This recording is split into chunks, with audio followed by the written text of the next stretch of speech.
நாளைய தினம் மரியாதைக்குரிய பாரத பிரதமர் அவர்களின் வருகையை தேசிய ஜனநாயக கூட்டணி மட்டுமல்ல தமிழக மக்களும் மிக மிக விருப்பத்தோடு எதிர்பார்த்து கொண்டிருக்கிறார்கள். தமிழகம் வளர்ச்சி பாதையில் செல்வதற்கான அடித்தளம் அமைக்கப்படும். தமிழகம் போதையின் பாதையில் சென்று கொண்டிருக்கிறது. அது இல்லாமல் தமிழகம் வளர்ச்சி பாதையில் செல்வதற்கான அத்தனை அடித்தளமும் அமைக்கப்படும். நீங்கள் இன்று காலையில் இருந்து பார்த்து கொண்டிருப்பீர்கள். தேசிய ஜனநாயக கூட்டணி பலம் பெற்று வருகிறது. அதனால் இன்னைக்கு திராவிட முன்னேற்ற கழகம் வெறும் விளம்பர அரசாக இருந்து கொண்டிருக்கிறது. மக்கள் மிகுந்த வேதனை அடைந்து கொண்டிருக்கிறார்கள். முதலமைச்சர் அவர்கள் திட்டங்களை நாங்கள் ஆரம்பிக்கிறோம் என்று சொல்கிறாரே தவிர ஏறக்குறைய இந்த மாநிலம் கடனில் மூழ்கி கொண்டிருக்கிறது. அதனால உண்மையான நல்ல வளர்ச்சி ஏற்பட வேண்டும் என்றால் தேசிய ஜனநாயக கூட்டணி வெற்றி பெற வேண்டும். அது நாளைய பிரதமரின் வருகை மிகப்பெரிய பலத்தை எங்களுக்கு தரும். நெருக்கடி கொடுத்து கட்சிகளை கூட்டணிக்கு கொண்டு வராங்கன்ற விமர்சனத்தை எப்படி பாருங்க? நீங்க எல்லாரும் இங்கதான் இருக்கீங்க. எல்லாரும் எல்லா தலைவர்களும் எப்படி வராங்கன்னு பாத்தீங்க. அவர்களை எப்படி வரவேற்றுக் கொண்டு மரியாதைக்குரிய பியூஷ் கோயல் அவர்கள் இன்று அவர்களை எதிர்கொண்டு எந்த அளவிற்கு பேச்சுவார்த்தை நடத்துகிறார் என்று தெரியும். இதுல எந்த நெருக்கடியும் இல்லை. இங்க திமுக கூட்டணிக்கு தான் நெருக்கடி இருக்கு. காங்கிரஸ்னால அவங்களுக்கு தான் நெருக்கடி இருக்கு. அவங்க இப்போ மாணிக் தாக்கூர் லீவுக்குள்ள போறேன் அப்படின்றாரு. அதே மாதிரி அவர் ராகுல் காந்தி வழியை பின்பற்றுறாரு. ஏன்னா முக்கியமான நேரத்துல லீவ்ல போயிட்டா அது அவங்க தலைவர் சொல்லி கொடுத்த வழி. நாங்க யாரும் லீவ்ல எல்லாம் போல. அதனால நெருக்கடி என்பது திமுக கூட்டணிக்கு தான் இருக்குதே தவிர எங்களுக்கு எந்த நெருக்கடியும் இல்லை. நீங்க பார்த்துட்டு தான் இருக்கீங்க. எந்த அழுத்தமும் இல்லை.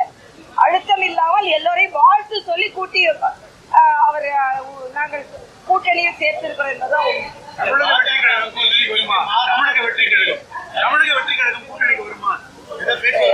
அதாவது அதெல்லாம் நான் இப்ப சொல்றதுக்கு இல்லை.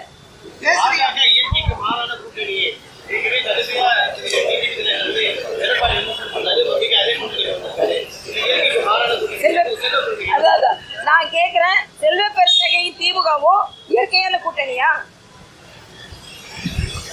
எமர்ஜென்சியில ஸ்டாலின கைது செய்தவர்கள் இவர்கள்.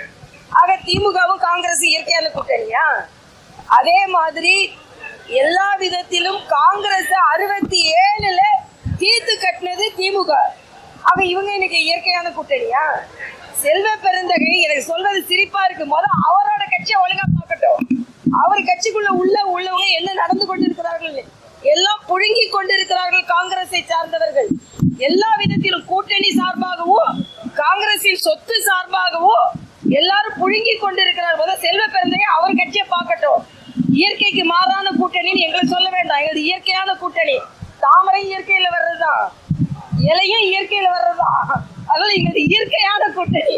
ஏற்கனவே சிலர் வட்ட இலையில தாமரை மலர்ந்தாலும் இயற்கை தான், ரெட்டை இலையில தாமரை மலர்ந்தாலும் இயற்கை தான். தாமரை இயற்கை தான்.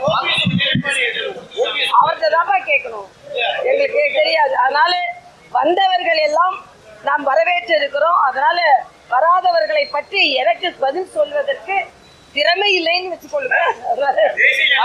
பாமக இணைந்திருக்கு மேடம். அன்புமணி ராமதாஸ் அவர்கள் மட்டும் இணைந்திருக்காரு. ராமதாஸ் அவர்கள் தான் எந்த முடிவும் எடுக்கல. தேசிய ஜனநாயக கூட்டணியில பிரதான கட்சியா இருக்க பாமகவுல இரண்டு தரப்பா செயல்படுவதற்கு தேசிய ஜனநாயக கூட்டணிக்கு பலமா இல்ல? இப்போதைக்கு சகோதரர் அன்புமணி ராமதாஸ் வந்திருக்கிறார். அவர் தலைமையில் உள்ள பாமக செயலாற்றி கொண்டிருக்கிறது.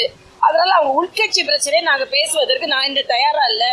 அதனால எங்க கூட யாரு கூட்டணி வைத்திருக்கிறார்களோ அவர்களிடம் நான் பேசிக் கொண்டிருக்கிறேன். பலம்தான், பலமும் பலம்தான், பலமும் பலம்தான். மாம்பழத்தை போய் பலம் இல்லைன்னு எப்படி சொல்ல முடியும்? பழமும் பலம்தான், பலமும் பலம்தான். அதனால அவங்ககிட்ட அக்காட்ட கேட்டீங்க, அக்காட்ட கேளுங்க. அக்காட்ட கேளுங்கப்பா. என்கிட்ட என்னப்பா கேட்கறது? நான் ஒண்ணுமே சொல்லல. யாரெல்லாம் அழைக்கணுமோ மரியாதைக்குரிய பியூஷ் கோயல் அழைச்சாரு. நாங்க பக்கத்துல தான் இருந்தோம்.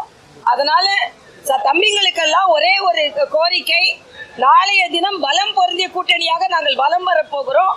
அதனால நான் நேத்துல இருந்து தொலைக்காட்சியில பாத்துட்டு இருக்கேன். ஒரு கூட்டணியில சேர்ந்துட்டா உடனே தினகரன் சேர்ந்துட்டாருன்னா எப்படி சேர்ந்தாரு, எதுக்கு சேர்ந்தாரு?